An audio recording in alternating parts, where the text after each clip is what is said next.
إن الحمد لله نحمده ونستعينه ونستغفره ونؤمن به ونتوكل عليه ونعوذ بالله من شرور أنفسنا ومن سيئات أعمالنا. من يهده الله فلا مضل له ومن يضلله فلا هادي له. ونشهد أن لا إله إلا الله وحده لا شريك له.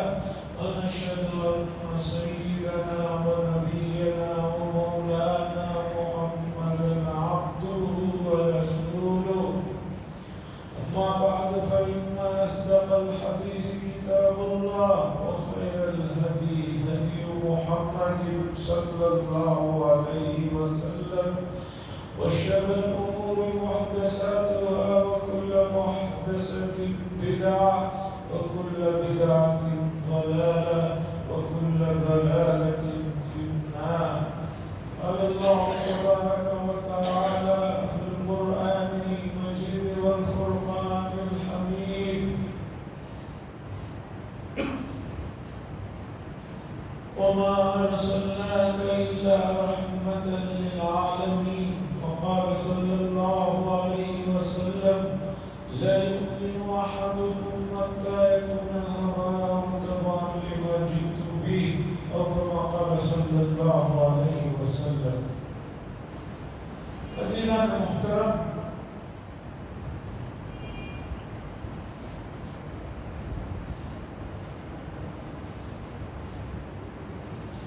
ہر انسان کے دل میں یہ خواہش ہوتی ہے اور یہ فطری بات ہے، چاہتا ہے کہ اس کا تعلق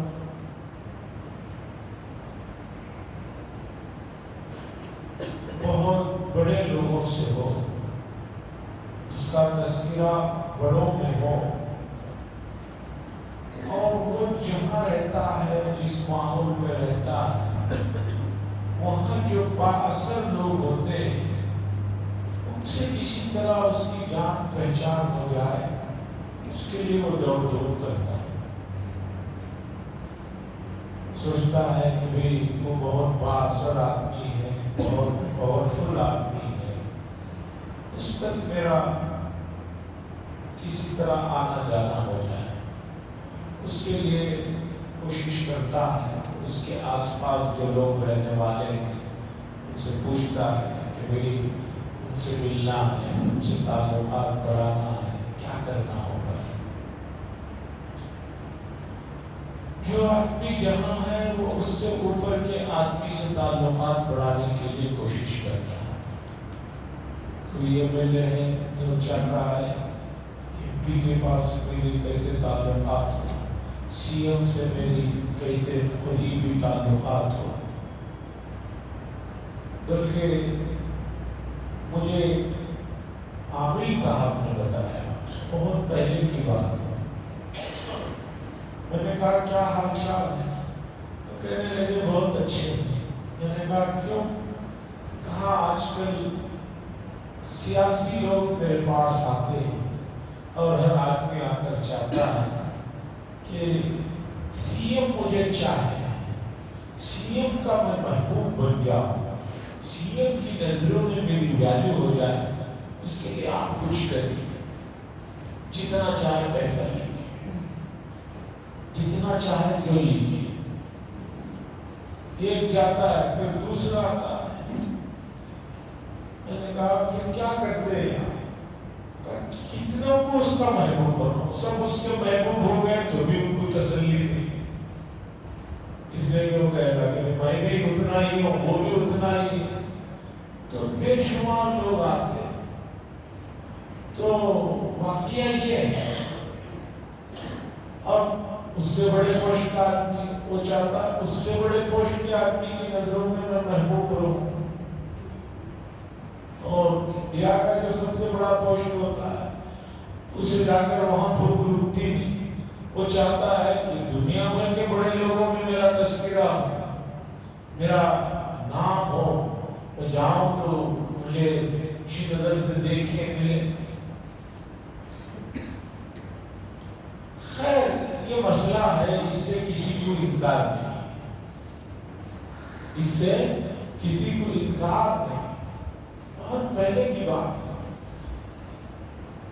ایک صاحب کافی عمر رسیدہ تھے اور ان کے بچے سب باہر ملک میں رہتے تھے، وہ اکیلے میاں بیوی رہتے تھے۔ میرے ان سے تعلقات بھی تھی، دور سے رشتہ داری بھی تھی، تو کبھی میں ملنے جاتا تو وہ 2 منٹ کے بعد ہی مجھے لے کر اپنے گھر کے باہر آ کر کھڑے ہو جاتے، سڑک پہ جہاں روڈ سے گھر روڈ پر تھا۔ میں کہتا اندر بیٹھے، وہ کہتے نہیں ادھر آؤ باہر کھڑے۔ پھر میں ان کے ساتھ کھڑے رہتا تو جو بھی لوگ ادھر سے گزرتے ان سے کہتے کہ یہ میرا رشتہ دار ہے۔ میں نے ان سے پوچھا آپ کو بتانے کی کیا ضرورت ہے؟ کہا نہیں، تاکہ لوگوں کو معلوم ہو کہ میں کوئی لاوارث نہیں، میرے بھی رشتہ دار ہیں۔ یہ انسان کی فطرت ہوتی ہے کہ جب وہ چاہتا ہے کہ اپنے آپ کو طاقتور بنائے رکھنے کے لیے بڑوں سے اپنا لنک اور رابطہ رکھنا چاہتا ہے، اس سے کوئی انکار نہیں کرتا۔ اب آپ آئیے، اتنی بات جو فطری ہے، نیچرل ہے، اس میں کوئی مذہب کا دخل نہیں۔ ایسا نہیں کہ صرف مسلمان ایسا چاہتا ہے، عیسائی نہیں چاہتا، غیر مسلم نہیں چاہتا، فلاں۔ اس میں سب برابر ہے، مسلمان ہے، غیر مسلمان ہے، انڈین ہے، دوسرے ملک کا، ہر ملک کا آدمی کیا چاہتا ہے کہ میرا بااثر، پاورفل اور طاقتور آدمی کا ہاتھ میرے سر پر رہے، میرے کندھے پر رہے، میرے کندھے پر رکھ کر تب تھکا دے، تاکہ بہت سارے لوگ تو اب تو ثبوت کے لیے ہر جگہ کوئی بات ہوتی ہے تو فوراً اپنا فون نکال کر دکھاتے ہیں، دیکھیں میں ان سے ملا تھا، ان سے سیلفی لیا۔ اب تو سیلفی لینے کا ایسا سسٹم ہے کہ بھی جان پہچان نہ بھی ہو تو آدمی سیلفی لے لیتا ہے۔ اور آج کل موبائل فون کے جو اس میں لگے ہوئے ہیں ان کے پاس اتنی ماشاءاللہ نالج ہے بچوں کے پاس بھی کہ بھی آپ کسی کے ساتھ بھی کہیں بھی کھڑے ہوئے اپنے آپ کو دکھا سکتے ہیں۔ اب اس کے ساتھ ملنا بھی ضروری نہیں، اب ایسا فوٹو میں ایڈیٹنگ کا سسٹم وغیرہ بچے بھی جانتے ہیں، آ گیا۔ کوئی آدمی کہیں بھی کھڑا ہوا اپنے آپ کو دکھانا چاہے تو نہیں دکھا سکتا، کوئی مسئلہ نہیں۔ خلاصہ یہ ہے کہ ایک بات ہے جو فطری طور پر ہر آدمی میں ہے، ہر ملک والے میں ہے، ہر مذہب والے آدمی کے ساتھ ہے، اس میں کسی کو کوئی اختلاف نہیں ہے۔ میں اب آپ کے سامنے یہ مسئلہ رکھنا چاہتا ہوں کہ آپ بحیثیت مسلمان، آپ بحیثیت انسان سب سے زیادہ بااثر، سب سے زیادہ پاورفل، سب سے زیادہ قوتوں کا مالک کسے سمجھتے ہیں؟ ہمارا آپ سے صرف اتنا سوال ہے، آپ بحیثیت مسلمان یا تھوڑی دیر کے لیے ایک عام انسان کی طرح سوچ کر بتائیے، آپ اور میں سوچنا چاہیے کہ ہم دنیا میں سب سے زیادہ بااثر، پاورفل اور تمام اختیاروں کا مالک کسے سمجھتے ہیں؟ سی بات ہے، ہر آدمی کہے گا اللہ۔ وَلِلَّهِ مَلَكُوتُ السَّمَاوَاتِ وَالْأَرْضِ وَلِلَّهِ خَزَائِنُ السَّمَاوَاتِ وَالْأَرْضِ۔ قرآن میں بڑا بڑا ہے، آسمانوں اور زمینوں کے خالق، اس کے مالک اور ہر چیز کی نگران اعلیٰ کون ہے؟ اللہ تبارک و تعالیٰ۔ جب آپ اس بات کو اگری کر لیے اور کرنا ہی ہوگا، اس کے علاوہ کوئی جواب نہیں ہے، آپ کے پاس یہاں آپشن نہیں ہے، آپ بے اختیار کہیں گے آپ کیا؟ قرآن تو کہہ رہا ہے کہ اللہ نے کہا رسول اللہ صلی اللہ علیہ وسلم سے کہ آپ ذرا ان مشرکین کو پوچھئے جو اللہ کو چھوڑ کر بہت ساروں کو جو ہے معبود مانتے ہیں، جب سمندروں میں کشتیوں میں سفر کرتے ہوئے موجوں میں پھنس جاتے ہیں، سمندر کی طغیانیوں میں جب کشتیاں مچھولے کھانے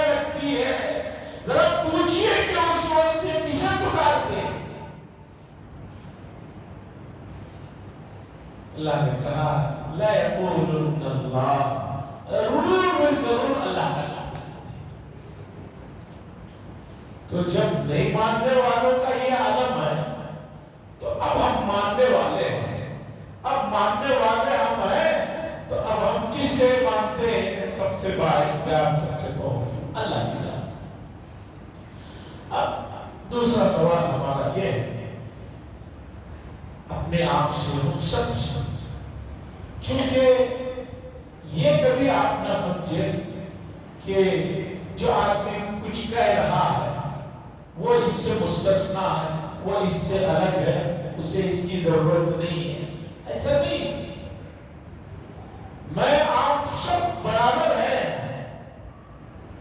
تو دوسرا سوال یہ ہے کہ ہم جب بااختیار اور پاورفل اور صاحب اقتدار یا جو بھی کسی اچھی حیثیت کے مالک کے آدمی سے تعلقات بنانے کے لیے اور اس کے قریب جانے کے لیے جو کوششیں کرتے ہیں، مجھے بتائیے اپنے دنیا کی اور سب سے بڑی بااثر شخصیت اللہ تبارک و تعالیٰ کے قریب جانے کے لیے کیا کوششیں کی ہیں، کیا کر رہے ہیں؟ بلکہ اس سے آگے کا سوال یہ ہے کہ کبھی ہم نے اس مسئلے پر غور بھی کیا ہے؟ دوسری چیزوں کے بارے میں تو غور کر رہے ہیں، بھئی ایم ایل اے تک کیسے پہنچنا ہے، ایم پی تک کیسے پہنچنا ہے، سی ایم تک کیسے پہنچنا ہے، پی ایم تک کیسے پہنچنا ہے، اس کے بارے میں تو میں اور آپ سوچ رہے ہیں۔ لیکن اللہ جو تمام چیزوں کے مالک ہے، خالق ہے، جن کے سامنے سب کچھ مخلوق ہے، سب محتاج ہے، سب ضرورت مند ہے، سب ہیچ ہے، کیا ہم ان کے قریب پہنچنے کے لیے، ان کو اپنا بنانے کے لیے، ان کی محبت کو اپنانے کے لیے، ان کی نظروں میں عمدہ اور اعلیٰ ہونے کا کبھی ہمارے ذہنوں میں سوال آتا ہے؟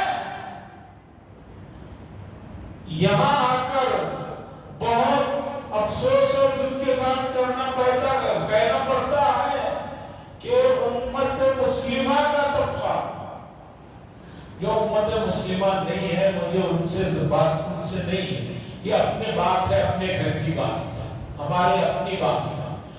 امت مسلمہ میں بھی آپ کو کتنے پرسنٹ ایسے ملیں گے کہ جو کبھی یہ سوال ان کو نہ ذہن میں ہوتا ہے نہ وہ اس بارے میں غور کرتے ہیں؟ عزیزان گرامی، اس سے زیادہ جہالت، اس سے زیادہ حماقت، اس سے زیادہ بے وقوفی، اس سے زیادہ نادانی ایک آدمی کے اندر کیا ہو سکتا ہے؟ آج کسی آدمی کو کوئی پاگل کہہ دے، بے وقوف کہہ دے تو آدمی غصے میں آ جاتا ہے، بلکہ بے وقوف کو بھی بے وقوف کہنے پر غصہ آ جاتا ہے۔ تو ایک نارمل آدمی جسے ہم سمجھتے ہیں، اسے اگر ہم یہ کہیں کہ آپ بے وقوف ہیں، نادان ہیں، جاہل ہیں، غصے میں آ جائے گا، تیش میں آ جائے گا کہ آپ کیا کہہ رہے ہیں اور کسے کہہ رہے ہیں۔ لیکن حقیقت یہی ہے کہ ہم اس معاملے کو اگر سنجیدگی سے بیٹھ کر ٹھنڈے دل سے سوچیں کہ دنیا کی ایک عام انسان کے قریب پہنچنے کے لیے ہم کتنے جتن کرتے ہیں، اس ذات کے لیے جس نے ہمیں بنایا اور ہمارے اوپر نعمتوں کی بارشیں برسا رہا ہے، ہم نے کبھی اس کی قربت کے لیے، اس کی قریب جانے کے لیے، اس کی نظروں میں اپنی حقیقت کو بنانے کے لیے کبھی غور نہیں۔ یہ نادانی نہیں تو اور کیا ہے؟ آج میں اسی مسئلے کو لے کر آپ کے سامنے آیا ہوں کہ سب سے پہلے اپنے قبلے کو درست کیجیے، سب سے پہلے اپنے قبلے کو درست کیجیے۔ قبلے کا مطلب جب بھی کہتے ہیں تو آپ کہیں گے کہ وہ قبلہ تو درست ہی ہے، ہم مسجد میں جو نماز پڑھتے ہیں مکمل قبلے کی طرف پڑھتے ہیں، اور گھروں میں بھی جو نماز پڑھتے ہیں وہاں قبلہ بنائے ہوئے ہیں، وہ بچھا کر پڑھتے ہیں۔ قبلے سے مراد نماز کے وقت میں جو آپ اپنا چہرہ کعبے کے سمت میں کر رہے ہیں، یہ قبلہ میرا اس وقت مراد نہیں ہے۔ قبلہ کہتے ہیں کہ آپ قبلہ کہتے ہیں کہ آپ کسے سب سے زیادہ اہمیت دیتے ہیں، آپ کی نظر میں کس کی سب سے زیادہ حیثیت ہے، وہ آپ کا قبلہ ہے۔ ہماری نظر میں سمت کعبہ سب سے بڑھ کر ہے، اس لیے ہم نماز میں اللہ کے حکم سے اسی کی طرف جو ہے قبلہ کرتا، اسی کو اپنا قبلہ بنائے ہوئے۔ مرزا اسد اللہ خان غالب کا ایک شعر ہے، بڑا پیارا شعر ہے۔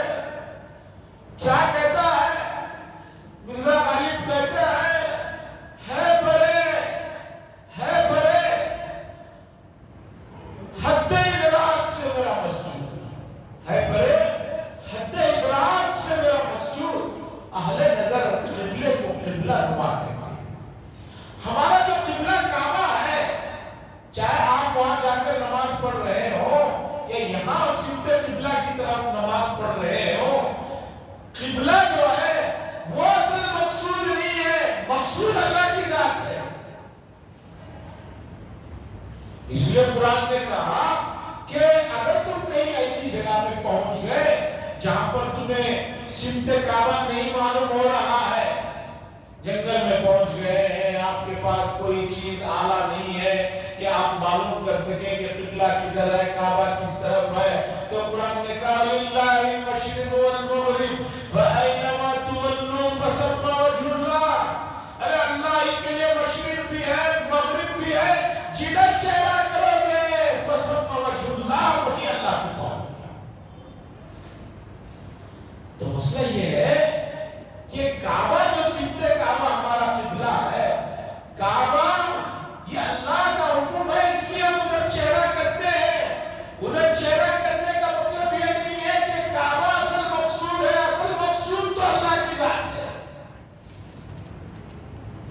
اس لیے اہل نظر غالب کہتا ہے، اس لیے اہل نظر قبلے کو قبلہ نما کہتے ہیں، قبلے جیسا ہے وہ اس سمت میں اللہ کا حکم، اگر اللہ نے حکم دیا دوسری طرف چہرہ کر لو تو ہم دوسری طرف کر لیں گے۔ جیسے کہ ابتداء اسلام میں 17 مہینے تک رسول اللہ صلی اللہ علیہ وسلم نے بیت المقدس کی طرف نماز پڑھی، لیکن پھر اللہ کا حکم ہوا کعبے کی طرف سمت کر لو، کعبے کی طرف چہرہ کر لیا گیا۔ تو یہاں پر کوئی سمت جو متعین ہے وہ بھی اصل نہیں ہے، اصل تو ہمارا کعبہ ہے اللہ، ہمارا کعبہ ہمارا قبلہ جو ہے وہ اللہ ہے۔ تو سوال یہ ہے کہ آپ نے کبھی اس پر توجہ کی، کبھی اس پر غور کیا کہ ہماری تمام خواہشیں، ہماری تمام جو ہے محبتیں، دل کی تمام اندر سے نکلنے والے جذبات کا سمت جو ہے وہ اللہ کی ذات کی طرف ہونا چاہیے۔ دنیا میں آپ کسی بھی چھوٹے سے کام کرنا چاہتے ہیں تو ایک لفظ بولا جاتا ہے تجربہ، یا یوں کہیے پریکٹس۔ ہم کہتے ہیں کہ یہ چیز آپ کو کیسے حاصل ہوئی، وہ آدمی کہتا ہے تجربے سے ملی، پریکٹس سے ملی۔ بغیر پریکٹس کے معمولی چیز نہیں ملتی۔ تو اللہ کی طرف آپ مکمل متوجہ ہو جائیں اور اللہ کے قریب آپ جانا چاہتے ہیں تو آپ کو اس کے لیے بھی کچھ کرنا ہوگا، بغیر کیے ہوئے کچھ نہیں ملتا۔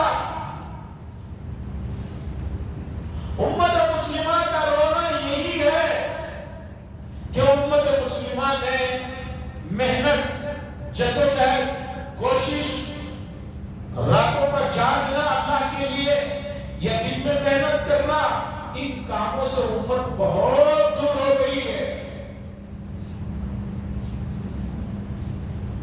میں حیران ہوتا ہوں حضرات صحابہ، اس کے بعد تابعین، تبع تابعین کے دور کو دیکھیے کہ یہ حضرات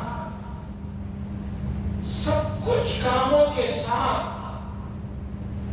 دین کے مکمل شعبوں پر عمل کرنے کے ساتھ ساتھ دوسرے کسی بھی کام میں کوتاہ نہیں ہوئے تھے۔ لیکن امت مسلمہ سب سے بڑا مسئلہ ان کو آیا ہے آرام پسندی، آرام سے رہنا۔ زندگی کتنی ہے حضرت؟ تھوڑی سی تو ہے، اس لیے آرام کرنے دیجئے، سونے دیجئے۔ عزیزان